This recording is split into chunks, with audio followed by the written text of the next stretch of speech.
The Upadesamrta by Srila Rupa Goswami Prabhupada, with illumination by Srila Bhakti Raksaka Sridhara Deva Goswami Maharaj. Verse 2.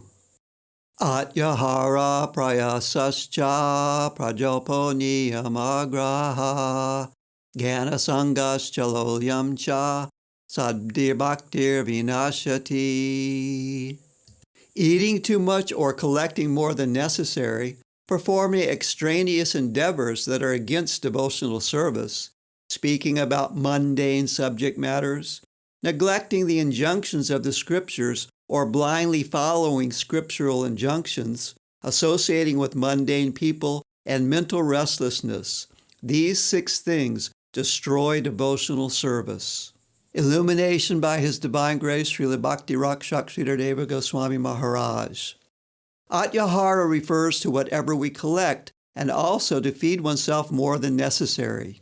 Whatever I collect, I want a portion of that thing. We are all busily engaged in collecting things for our sense satisfaction. Whatever we shall require, we can transform that into sense pleasure. Generally, we fix things in such a way that we can collect the maximum money, and with that money, we earn some sense pleasure. Our relationship with this mundane world should not be for sense pleasure, but we should work as much as required to keep this body fit. Money should be utilized not for sense pleasure, but to satisfy our duty, and the aim of our duty should not be to go downwards again, but it will be for the apavarga, crossing these 3 necessities of life to seek for a higher purpose. Money should help us to discharge our duty, and duty should be arranged in such a way that we shall inquire about ourselves and the environment. Who am I? Where am I? What is my aim in life? What is real satisfaction? Jivasya tattva jignasa, narto yash cheha karma bihi. A human being is meant to inquire about the absolute truth. Nothing else should be the goal of one's activities. Srimad Bhagavatam 1-2-10. That is the only requirement for us, and that should be our only aim. That should be the object of our life. By amassing money, the real principle is lost. If we are not genuine, then we will be carried away by money towards the exploiting world. Money may be collected, but that must be distributed for the service of the Sampradaya, for the service of the Vaishnavas. Amassing money is a sign of deviation. Generally, the devotees should engage themselves in the subjects of the Lord, but in the Gaudiya Mutt, we find they are handling money, motor cars, etc. But for what purpose? Matala Harijana Vishayarange Pujala Ragapata Gauravabhange. It is to show what is the Ragapata. Generally, it is thought that one must give up everything and only through internal love worship the Lord, not by external sources. Majesty and reverence are not necessary. But here we are extensively handling the wealth of the outer world. What is the meaning? The meaning is to show that the Ragapat is above all. The position of those that are followers of the Ragapat is very high. They have left everything and are taking the path of worshiping Him in their heart. All this grandeur, all reverence, everything should go to serve them. Pujala Ragapat. Everything has its fulfillment if it can be connected to worshiping the feet of those that are living in that plane. Majesty, awe, reverence, wealth, everything is only meant to serve those niskinchanas who have made the Lord of love and beauty the all in their lives. The whole world must learn this for its own welfare, and to teach this to the world, the Gaudiya Mutt is handling all these things. While in Bombay, one Bengali gentleman who was an officer in the mint asked me, "You have come to collect money, but you are a very rich man." I told him, "Yes, we say we are rich, and we also say that we are beggars. Now we must come to some understanding. You say that we are very rich. Why? Because we spend money like water? A man who has got so much money can spend his money like that. An ordinary man would agree that this must be superfluous money. Otherwise, a beggar would not spend money for such purposes. One who has got millions can throw away thousands for luxurious activities.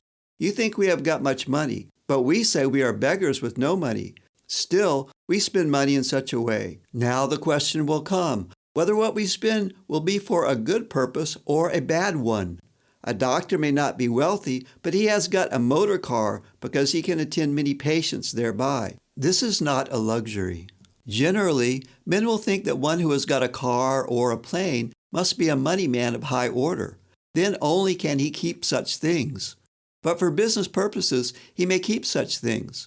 A doctor may have many patients he can visit by motor car. We also use things in that way. You may think that it is superfluous to decorate the deity, but we think that this is the fulfillment of life. All good things must be used to serve Narayan. That is our creed. Beggars we are, but still we spend money like water for decoration, for festivals, for distribution of prasadam. We beg money and we spend lavishly, but not for ourselves. We feel the necessity of our particular nature. The real question is how we spend the money, not how much money we have got. We are poor beggars, still we spend money like a rich man. A rich man would be afraid to spend money like that. Wealth only has its fulfillment in the service of those that are above this monetary world. The greatest goal possible is to worship the Lord and connect Him with this world. Useless endeavors. It is mentioned in the Bhakti-Rasamrta Sindhu that it is prohibited to endeavor to build temples and all these things on a grand scale. Sangachago vidurena bhagavavi muktaira janai shishajana nubanditvam maharambhadyanu jamo. One should keep a distance from those who are averse to the Lord, avoid accepting too many disciples, and not be overly enthusiastic about initiating great projects. Bhakti-Rasamrta Sindhu 1.278. When our Guru Maharaj was delivering lectures on the 64 kinds of devotion, I marked that this is prohibited in Bhakti-Rasamrta Sindhu, but he was doing the same thing. On a big scale, he was making propaganda. He was spending money in great quantities to construct temples and other things. That which had been prohibited by Rupa Goswami, our Guru Maharaj had undertaken all those things. What would he say when this point comes up? He told, "Cut your coat according to your cloth." This is a point of personal capacity. One man can manage an empire and he may find time for much leisure, and another man cannot even manage his own family of 2 or 5 members. The whole time he is engrossed there and becomes mad to manage that family. It is all a question of personal capacity. Bhaktivinoda Thakur has written that there are 2 types of people. One reads and collects many things in the form of advice and understanding, but cannot find the gist, the very substance of the thing. The other is the Saragrahi, who collects the very gist of everything and eliminates the burden. The Saragrahi is the highest class of devotee. Externally, he may be managing the government and society, but internally, perhaps he is a gopi of Vrindavan. There he is another. He is doing his duty. In that way, externally, he is a king or he is a general. He is fighting. Such a double function one may have sometimes. In Bhaktivinoda Thakur's Bengali translation of this verse from Upadesamrta, he says, Vishaya Prayasa, which means a false errand, an enthusiastic attempt for something undesirable. To prefer a life of devouring each other and disturbing each other, that is undesirable. That is Maya. Duhavuta sargo lokismin daiva asura eva cha Vishnu bhakta smrito daiva asuras tadvi parayaha. There are 2 kinds of created beings in this world, godly and demoniac. Those dedicated to the devotional service of Lord Vishnu are godly, and those opposed to such service are demoniac. This is the Vishnu Purana, and in Gita, Dvabhuta sargo lokismin daiva asura eva cha Daiva vistara sha prokta asuram parta me shrinu. O Partha, there are 2 types of people born into this world, the divine and the diabolical. I have described the divine in detail. Now listen to me as I describe the diabolical. Bhagavad-Gita 16:6.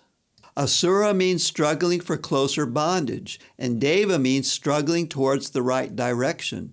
There are two sections struggling here, one towards the positive, the other towards the negative. To make oneself big at the cost of others is a concocted illusory line. Everyone is struggling to become big, but that is an illusion. That big is not really big. Real bigness is on the other side. To become big is easy. I am a big man. I have something to be proud of. But to accept that we are nothing in the face of the Absolute, to accept this creed in its true color, is very difficult. The Vaishnava is also struggling, but to be reinstated into a harmonious life. That should be known here. All should struggle to be reinstated into the real harmony of the whole. Sincerely, we should pray to the Lord, and we will find His help in no time. Then, in our innermost hearts, we shall find our connection with the fundamental plane of loving service to the sweet Absolute.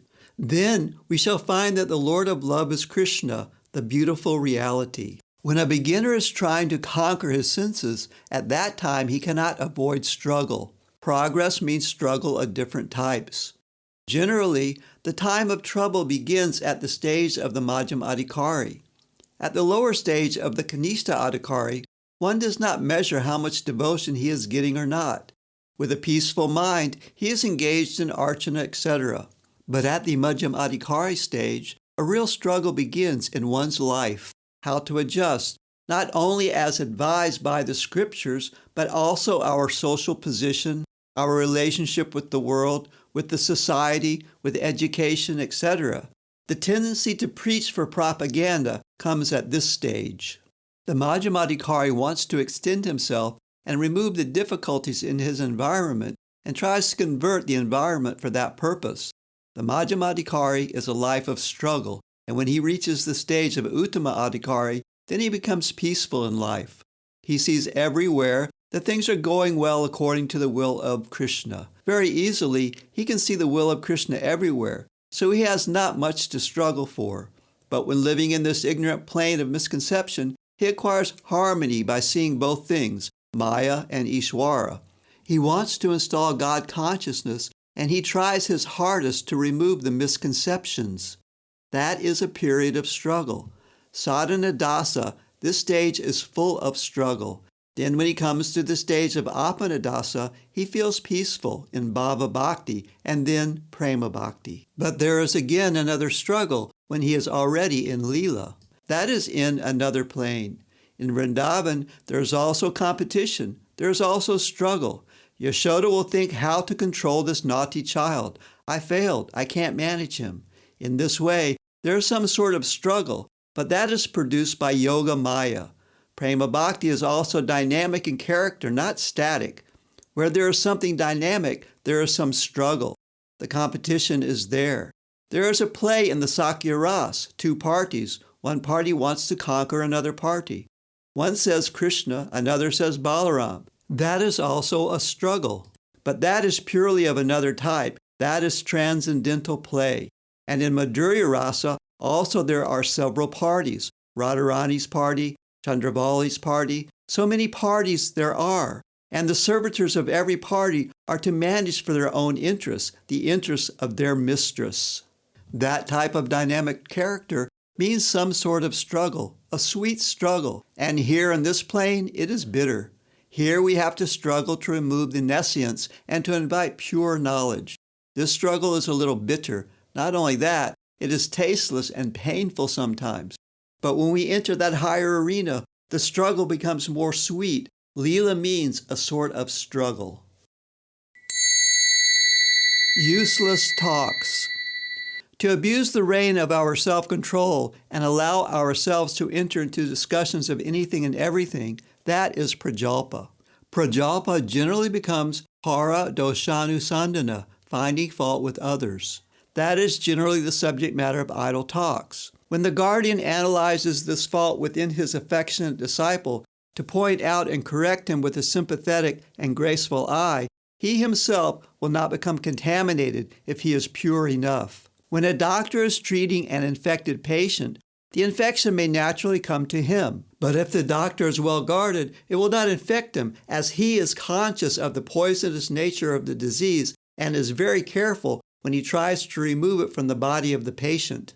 Sri Chaitanya Mahaprabhu instructed Raghunath Das Goswami, Gramya katana shunibe, Gramya vartana kahibe, Bala na kaibe, Arabala na paribe. Amani manada khana, Krishna nama sadalabi, Braje Radha Krishna seva manase karibe. Do not hear mundane talks, and do not engage in them either. Do not eat very luxurious foods, nor should you dress finely. Do not expect prestige, but offer all respect unto others. Always chant the holy name of Krishna, and within your mind render service to Radha and Krishna in Vrindavan. Chaitanya Charitamrita Anjalila, Chapter 6, 236-237. We must not attend to worldly talk, neither should we engage in that. Bala na kaibe, ara bala na paribe. Don't seek after the satisfaction of our tongue and belly, and don't try to wear any good dress to be admired by the people. Amani manada Hana Krishna Nama Sada Labi. Give honor to all, but don't seek honor from anyone. In this way, we will take the holy name of Krishna continuously. We are requested to talk about the Supreme Lord, and by that process, all undesirability within us may vanish. Speak always and only about Krishna. Speaking means reproducing. When we speak something, we cannot but be fully attentive. We cannot speak nonsense. When we speak, we must be fully attentive. It is difficult to have concentration within, so preaching or speaking forcibly makes us concentrate on a particular call. It cannot be nonsense to the public. I must be alert in what I am speaking. In that way, it has been selected as the highest form of means to the highest end, in this Kali Yuga especially, but speaking must be done in a proper way. Na yad vachas chitra padam harer yasho, Jagat pavitram pragrinita karichit, Tadvayasam tirtam usanti manasa, Nayantra hamsa nirman yukshik sayaha. Those poetic words that do not glorify Hari, who alone can purify the entire universe, are considered by saints to be like a pilgrimage place for crows, where perfected souls find no satisfaction. Srimad Bhagavatam 1.5.10. The style, the language, etc. is very beautiful, but if you dive deep, you'll find no mention of the glories of the Lord. It is lifeless. The outward dress may be very fine and attractive. The decoration may be very nice, but if there is something wrong with the inner substance, then what is the necessity of that? Rather, such words work as poison to us. But on the other hand, the outer grandeur may not be so charming, but the very subject, the substance within, if it is nectar-like, then it is a very desirable thing. We must try to accept that. Ignore the ornamental, but accept the substance within. That should be the aim of our life. Tadbhag visargo janataga viplavo yasmin pradishlokam abadavat yapi namani anantasya yasho nikitani yach shrinvanti jayanti grinanti Saravaha. Those works where every verse is written to stir the hearts of impious people are accepted, sung, and heard by sadhus, even if they have some defect, because they glorify the holy names of the unlimited Supreme Lord. Srimad Bhagavatam 1.5.11. The subject matter of our speech should be the absolute. It may not be ornamental. It may not be grammatically correct. It may have some defect. It does not matter. Grammatical mistakes and other such ornamental mistakes are overlooked by the Lord. He reads the heart. The language of the heart is all in all. The theme must be about the absolute, and we should always try to pronounce those words. It has been advised in Bhagavatam, in those 10 selected stanzas that were given by Narada to Vedavyas. That is the basis of Srimad Bhagavatam as we find it now. Speech should always concern the higher. It is dedicated upwards. Vak means words, but words engaged in the service of the highest are known as Urdhva Vak. Here is Tatastha. Below is matter. And on the upper side is the Swarup Shakti, the internal higher potency of the Lord. Word Vivak means connection with the internal potency of the Lord. Accepting or rejecting the law. Niyama graha means to give abnormal attention to any particular ruling. Rulings are always meant for some particular stage, and after passing that stage, that ruling is no longer applicable, and another ruling we shall have to mark. Just as on Ekadasi, we may be very firm to such a ruling that we must fast wholesale without taking even a drop of water. But the general rule is that I must keep my body fit for the service of the Lord, so I may take some water. I must not be overly strict to a particular rule so that the general law will be hampered. Niyama graha has a twofold meaning. Niyama agraha means too much affinity to abide by the law. Another meaning is niyama agraha when one does not accept any law at all and is not willing to abide by any law. Both these aspects are bad. We should follow the middle path, the easy path, not the extreme. Yuktahara viharasya yukta chetasya karmasu yukta svapnava bodhasya yoga bhavati dukkhaha. Yoga destroys the suffering of one who is moderate in his eating and relaxation, performs all his activities in a regulated manner, and is well balanced in his sleeping and waking. Bhagavad-Gita 6:17. Nishida, prohibition. For example, one should not steal, but the Ananya Bhakt devotee may steal a flower, take it away, and offer it to his deity, but he is stealing. Then how should he be dealt with? Stealing is a crime. The society has set the laws that we will accuse him that, why you have stolen. And he may say that, I have not stolen, it all belongs to Krishna, and for the service of Krishna I am taking it.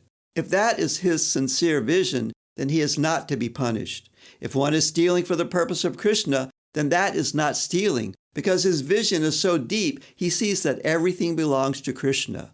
It may be forbidden by the laws of society and even by the Shruti Shastra, but if he is really a sincere, exclusive devotee of the Lord, none should interfere with his apparent misdeeds.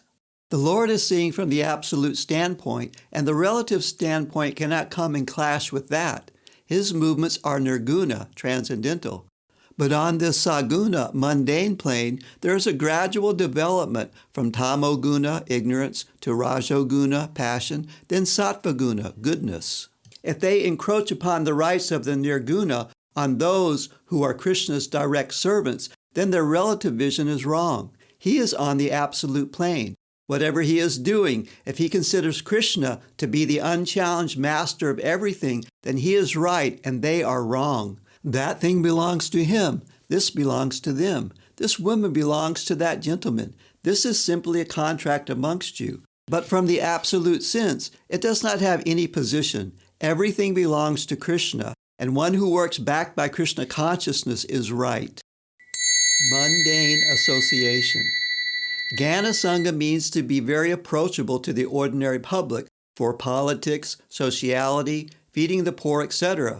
So many conceptions and ideals are there all around, and to chase them or to be captivated by them is Gana Sangha.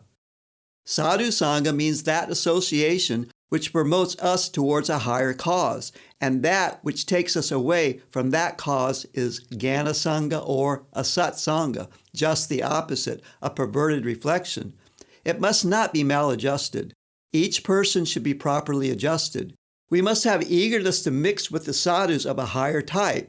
Instead of that, if we allow ourselves to mix with the ordinary public in the name of preaching or collection or any other thing, that will be detrimental to our cause. We are finite beings that are lost here. We have a long journey ahead with much trouble, but the disappointment and dejection is minimized if we have good association on that long journey. By talking with them about the Lord, we can go on. We forget the weariness of the journey. Krishna Bhakti Janma Mulahaya Sadhu Sangha Krishna Prema Janmi Tenho Punar Mukja Anga. The root cause of devotion to Krishna is association with advanced devotees. Even when one's dormant love for Krishna awakens, the association with devotees is still most essential. Chaitanya Charitamrita, Madhya-lila 2283. The very origin of devotion to Krishna comes from the association of the sadhu.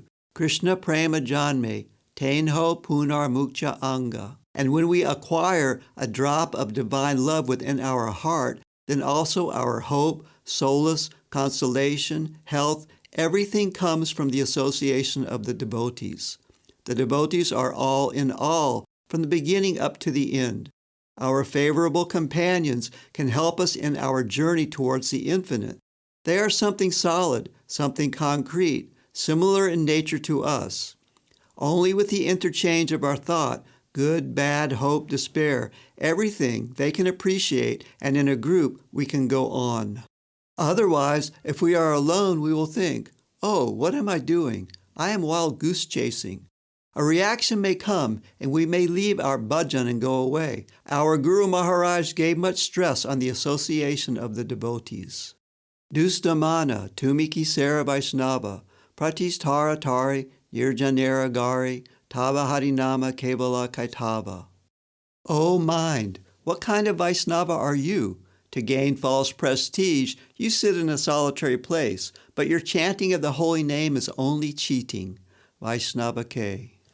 Do you want to take the holy name of Krishna in a solitary place? This is a hoax of Maya. She will come and take you by your ear. You won't be able to fight for a long time if you are alone. Always try to be with others. When you are with so many other devotees, you will get strength from one another, and a long march will be a very pleasant thing for you. A sincere devotee will always hanker after good association with those who will be able to help him, giving encouragement at every stage. No, it is very near. Let us go. A little more, and then we shall get some clue. In this way, there will be mutual help.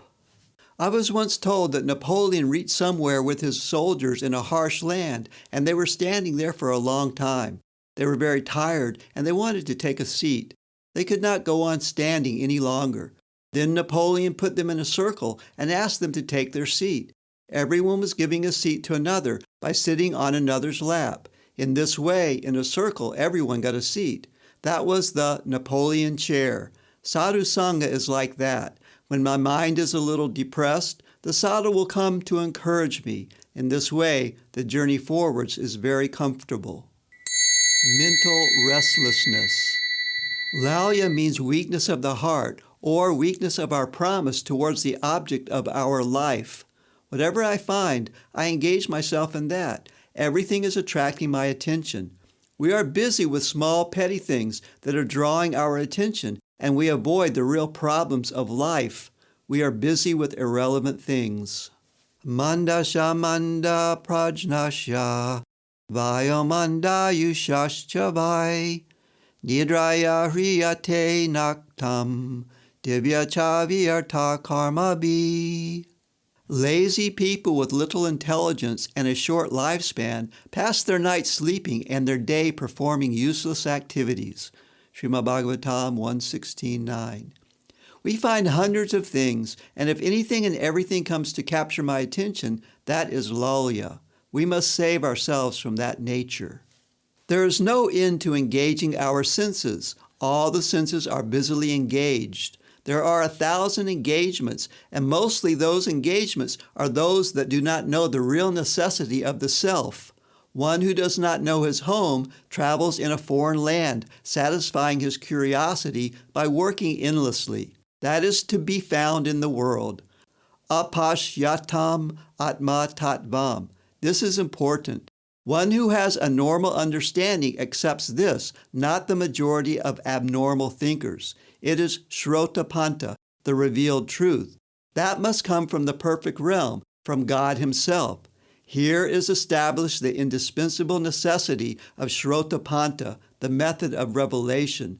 It must come from the perfect realm, from Sarvajna, the quarter of omniscience. And those that are unconscious of their own real interests, we find thousands of engagements. They are very busy, but very busy about nothing. Shrotavyadini Rajendra, Nirnam Santi Sahasrashaha, Apashyatam Atma Tattvam, Grihishu Griha Medinam. O Emperor, Those materialistic householders who are bound to their mundane possessions are blind to the knowledge of the self. They are busily engaged in hearing hundreds of thousands of topics within human society. Srimad Bhagavatam 2.1.2. Nidraya hriyate naktam vyavayena chavavayaha divya karte haya rajan kutumba baranenava. Such people spend their nights engaged in sleep or in sex, while their days are spent collecting money or maintaining their families. Srimad Bhagavatam 2.1.3.